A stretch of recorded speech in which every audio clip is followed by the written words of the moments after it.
योगिनी एकादशी व्रत कथा। महाभारत काल की बात है कि एक बार धर्मराज युधिष्ठिर ने भगवान श्री कृष्ण से कहा, हे त्रिलोकीनाथ, मैंने जेठ मास के शुक्ल पक्ष की निर्जला एकादशी की कथा सुनी है। अब आप कृपा करके आषाढ़ माह के कृष्ण पक्ष की एकादशी की कथा सुनाइए। इस एकादशी का नाम तथा महात्म्य क्या है, सो अब मुझे विस्तार पूर्वक बताएं। श्री कृष्ण ने कहा, हे पांडु पुत्र, आषाढ़ माह के कृष्ण पक्ष की एकादशी का नाम योगिनी एकादशी है। इसके व्रत से सभी पाप नष्ट हो जाते हैं। यह व्रत इस लोक में भोग तथा परलोक में मुक्ति देने वाला है। हे धर्मराज, यह एकादशी तीनों लोकों में प्रसिद्ध है। इसके व्रत से सभी पाप नष्ट हो जाते हैं। तुम्हें मैं पुराण में कही हुई कथा सुनाता हूँ, ध्यान पूर्वक श्रवण करो। कुबेर नाम का एक राजा अलकापुरी नाम की नगरी में राज्य करता था। वह शिव भक्त था। उनका हेमाली नामक एक यक्ष सेवक था जो पूजा के लिए फूल लाया करता था। हेमामाली की विशालाक्षी नाम की अति सुंदर स्त्री थी। एक दिन वह मानसरोवर से पुष्प लेकर आया, किंतु कामस्तक होने के कारण पुष्पों को रखकर अपनी स्त्री के साथ स्मरण करने लगा। इस भोग विलास में दोपहर हो गई।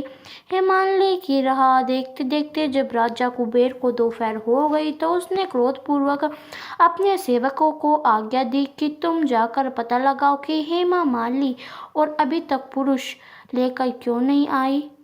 जब सेवकों ने उसका पता लगाया कि तो राजा के पास जाकर बताया, हे राजन, वह हेमाली अपनी स्त्री के साथ रमण कर रहा है। इस बात को सुन राजा कुबेर ने हेमाली को बुलाने की आज्ञा दी।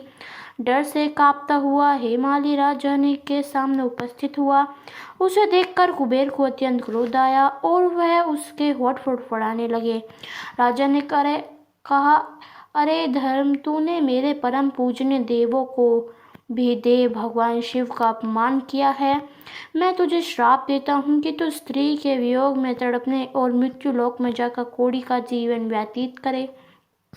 कुबेर के श्राप से वह तत्क्षण स्वर्ग में से पृथ्वी पर आ गिर पड़ा और कोढ़ी हो गया। उसकी स्त्री भी उसके पीछे बिछड़ गई। मृत्युलोक में आकर उसने अनेक भयंकर कष्ट भोगे, किंतु शिव की कृपा से उसकी बुद्धि मलिन न हुई। उसे पूर्व जन्म की भी सूझ रही।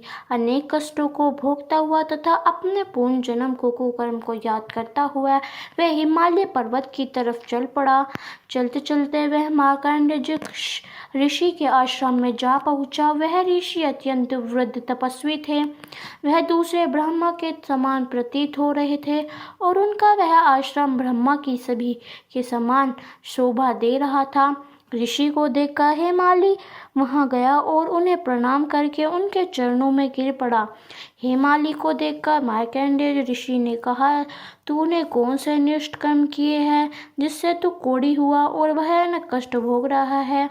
महर्षि की बात सुनकर हेमाली बोला, हे मुनि श्रेष्ठ, मैं राजा कुबेर का अनुचर था। मेरा नाम हेमाली है। मैं प्रतिदिन मानसरोवर से फूल लाकर शिव पूजा के समय कुबेर को दिया करता था। एक दिन पत्नी सहवास के सुख से फंस जाने के कारण मुझे समय का ज्ञान ही नहीं रहा और दोपहर तक पुष्प न पहुंचा सका। तब उन्होंने मुझे श्राप दिया कि तू अपनी स्त्री का वियोग और मृत्युलोक में जाकर कोढ़ी बंधुक भोगेगा।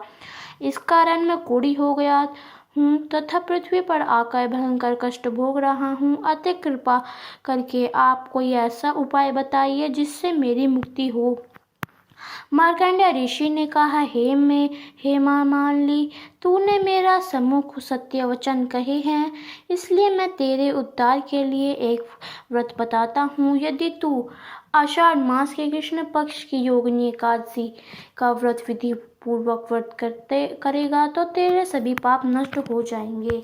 महर्षि के वचन सुन हेमाली के अति प्रसन्न हुआ और उनके वचनों के अनुसार योगिनी एकादशी का विधि विधान पूर्वक व्रत करने लगा। इस व्रत के प्रभाव से अपने पुराने स्वरूप में आ गया और अपनी स्त्री के साथ सुखपूर्वक रहने लगा। भगवान श्री कृष्ण ने कहा, हे राजन, इस योगिनी एकादशी की कथा का फल ब्राह्मणों को भोजन कराने के बराबर है। इसके वध से सभी पाप नष्ट हो जाते हैं और अंत में मोक्ष प्राप्त करके प्राणी स्वर्ग के अधिकारी बनता है।